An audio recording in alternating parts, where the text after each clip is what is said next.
മലയാളത്തിലും സൂഫി സംഗീതത്തിൻ്റെ സ്വാധീനവും സൗന്ദര്യവുമായി ഒരു ഗാനം അന അൽഹഖ് എന്ന പേരിൽ ഈ ഗാനം ഒരുക്കിയിരിക്കുന്നത്, എഴുതിയത് ശബരീഷും, പാടിയിരിക്കുന്നത് രഞ്ജിനി ജോസുമാണ്. ഇരുവരുമാണ് എന്ന മോർണിംഗ് ഷോയിൽ അതിഥികളായി കൊച്ചിയിൽ നിന്നുള്ള ആദ്യം പാട്ടുകൾക്ക്.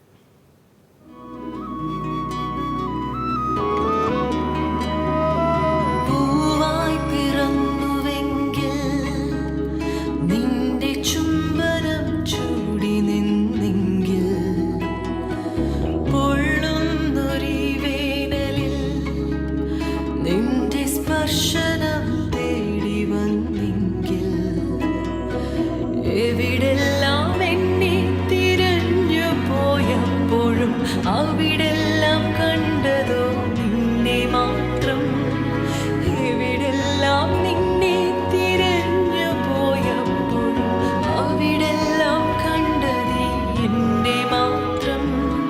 പൂവായി പിറന്നുവെങ്കിൽ നിന്റെ ചുംബനം ചൂടി നിന്നെങ്കിൽ. സ്വാഗതം രഞ്ജിനി, ഒപ്പം ശബരീഷ് മോർണിംഗ് ഷോയിലേക്ക്. മലയാളത്തിൽ നമുക്ക് സൂഫി സംഗീതം നമുക്ക് അത്ര പരിചിതമല്ല, അതിലെ പരീക്ഷണങ്ങളും കുറവാണ്. എന്താണ് ഇങ്ങനെയൊരു ഗാനത്തിന് പുറകിൽ അതിൻ്റെ ഒരു പ്രചോദനമൊക്കെ എന്താണ്?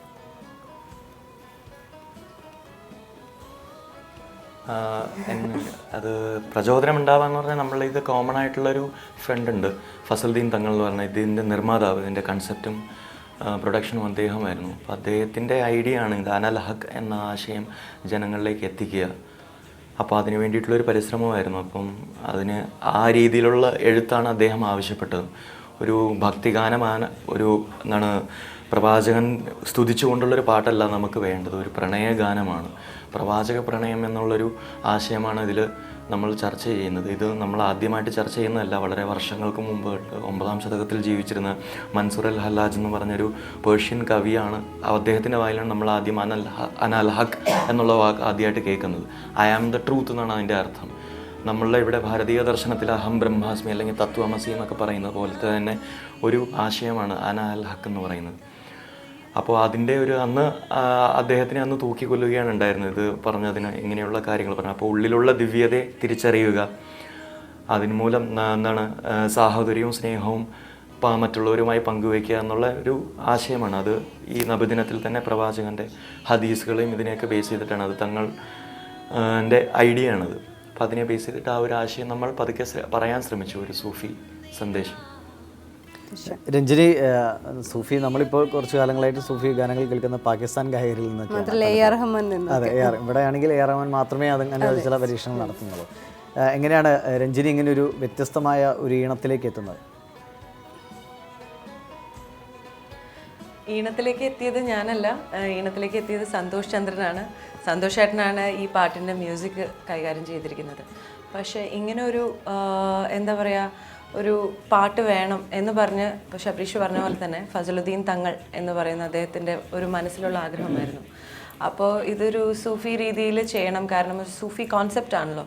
തീർച്ചയായിട്ടും ഒരു സൂഫി പാട്ട് എന്നുള്ള രീതിയിൽ എൻ്റെ അടുത്ത് അദ്ദേഹം പറഞ്ഞപ്പോൾ ഞാൻ ഉടനെ തന്നെ എൻ്റെ സുഹൃത്തും, ഒരുപാട് കാലത്തെ ഒരു സുഹൃത്തും, പിന്നെ വളരെ ടാലൻറ്റഡ് ആയിട്ടുള്ളൊരു മ്യൂസീഷ്യനാണ് സന്തോഷ് ചന്ദ്രൻ. ഫ്ലെമെങ്കോ എന്ന് പറയുന്ന ഒരു ജോൺറ ഓഫ് മ്യൂസിക് ഏറ്റവും കൂടുതൽ കൈകാര്യം ചെയ്യുന്നതെന്ന് നമ്മുടെ സംസ്ഥാനത്ത് അദ്ദേഹമാണ്. അപ്പോൾ അദ്ദേഹത്തിനെ ഞാൻ വിളിച്ചു. ഇതിനു മുമ്പ് അദ്ദേഹത്തിൻ്റെ കൂടെ കുറച്ച് പ്രോജക്റ്റുകൾ ചെയ്തിട്ടുണ്ട്. അദ്ദേഹമാണ് എൻ്റെ മ്യൂസിക് ചെയ്തത്. ഞാൻ അത് എന്നാൽ കഴിയുന്ന രീതിയിൽ ഞാൻ പാടി അതിൽ അഭിനയിച്ചിട്ടുണ്ട്. എൻ്റെ ഒരു വിഷ്വൽ എന്ന് പറയുന്നതാണ് ഏറ്റവും മനോഹരമായിട്ട് ചെയ്തിരിക്കുന്നത്. അതിൻ്റെ ഡയറക്ടർ അമ്പിളി എസ് രംഗനാണ്.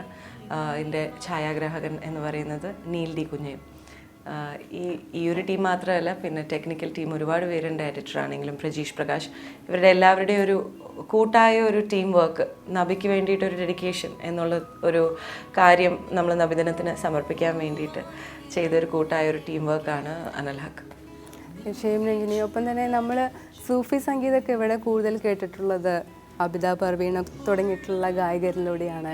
എങ്ങനെയാണ് ആ പാട്ട് പാടുമ്പോൾ, അതിലേക്ക് ഇറങ്ങി ചെല്ലുമ്പോൾ, അതൊരു സൂഫിസം എന്ന് പറയുന്നത് ഒരു വേറൊരു ജീവിതശൈലി, അതെ അതെ, അതിലേക്ക് ഇറങ്ങി ചെല്ലുമ്പോൾ എങ്ങനെയുണ്ടായിരുന്നു ആ ഒരു അനുഭവം?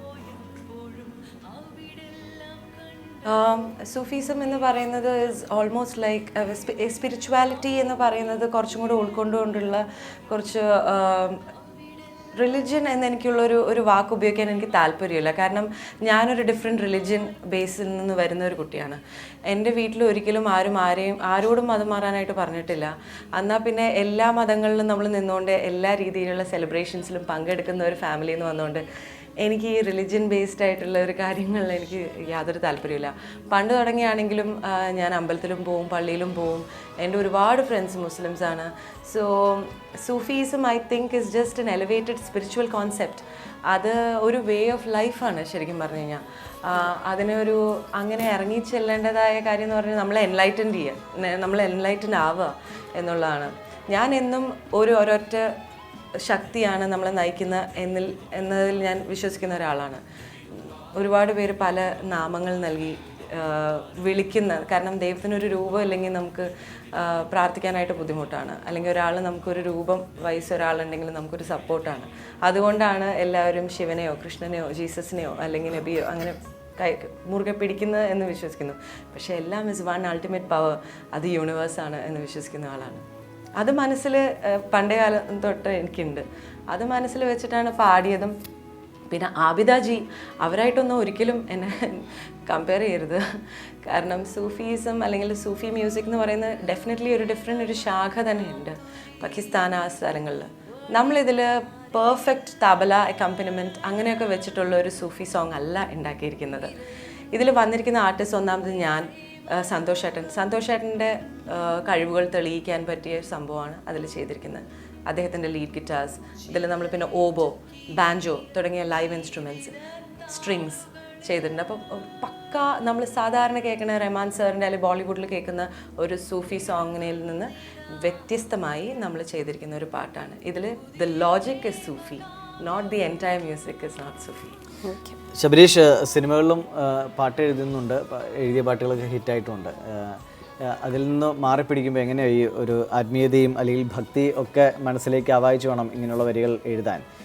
അതിന് ശബരീഷിനൊന്ന് മാറേണ്ടി വന്നിട്ടുണ്ടോ, അതോ കൃത്യമായി സാഹചര്യം മനസ്സിലാക്കി എഴുതാൻ കഴിഞ്ഞു? അയ്യോ, ഞാനൊന്നും മാറിയിട്ടില്ല. ഞാൻ എൻ്റെ സ്വത്വത്തിൽ നിന്ന് മാറി ഒന്നും ചിന്തിച്ചിട്ടേ ഇല്ല.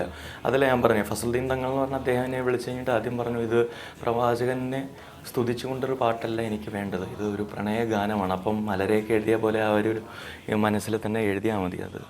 ഇത് ഒരു മിസ്റ്റിക് ലവ് ആണ്, ഇത് ഈശ്വരനോടുള്ള പ്രണയമാണ്. കൃഷ്ണഭക്തി, മീരയുടെ കൃഷ്ണഭക്തി എന്ന് പറയുന്ന പോലെ ഇതാണ് ഒരു ശാഖ തന്നെയാണ് ഇതും. നമ്മളെ പേഴ്സണാലിറ്റീസ് മാത്രം മാറുന്നതെന്നുള്ളൂ, ആ വികാരം എപ്പോഴും ഒന്ന് തന്നെയാണ്. അപ്പോൾ ഒരു പ്രണയഗാനം പോലെ തന്നെയാണ് ഞാനിതിനെ അപ്രോച്ച് ചെയ്തിരിക്കുന്നത്. അപ്പം ഞാനൊന്നും മാറേണ്ട ആവശ്യമൊന്നുമില്ല, ഒരു കാര്യത്തിലും നമുക്ക് മാറേണ്ട ആവശ്യമൊന്നുമില്ല. അത് മാറുകയാണല്ലോ, ആവശ്യം അനുസരിച്ചിട്ട് നമ്മളെ പ്രകൃതി മാറ്റിക്കോളും അതിനനുസരിച്ചിട്ട്. അതാണ് സൂഫിസം.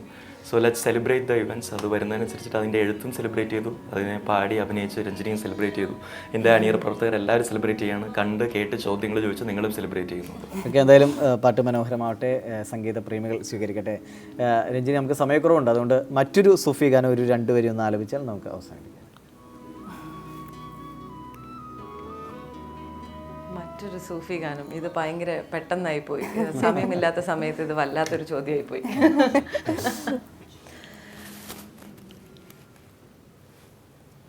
ഫയകുൻ ഫയകുൻ ഫയകുൻ ഫയകുൻ ഫയകുൻ ഫയകുൻ ഫയകുൻ जब कहीं भी कुछ नहीं थी नहीं था, वही था वही था वही था वही था. जब कहीं भी कुछ नहीं भी नहीं था, वही था वही था वही था वही था. ना ना ना ना ना ना ना, मैं हूँ तुझ में समाया, दुल्हया ना ना पाया. कुन फाया कुन कुन फाया कुन फाया कुन फाया कुन फाया कुन फाया कुन. എന്തായാലും മനോഹരം. സൂഫിയിൽ കൂടുതൽ പരീക്ഷണങ്ങൾ നടത്താൻ നിങ്ങൾക്ക് പ്രചോദനമാകട്ടെ ഈ അനാൽ ഹക്ക് എന്ന ഗാനം. ശബരീഷ്, എന്തായാലും സിനിമയെക്കുറിച്ചൊക്കെ ചോദിക്കണമെന്നുണ്ടായിരുന്നു, തൽക്കാലം സമയക്കുറവ് കൊണ്ട് അവസാനിപ്പിക്കുകയാണ്. രഞ്ജിനി, ശബരീഷ്, വളരെ നന്ദി മോർണിംഗ് ഷോയിൽ അതിഥികളായി എത്തിയതിന്. എല്ലാവിധ ആശംസകളും സംഗീതത്തിനും സിനിമയ്ക്കും.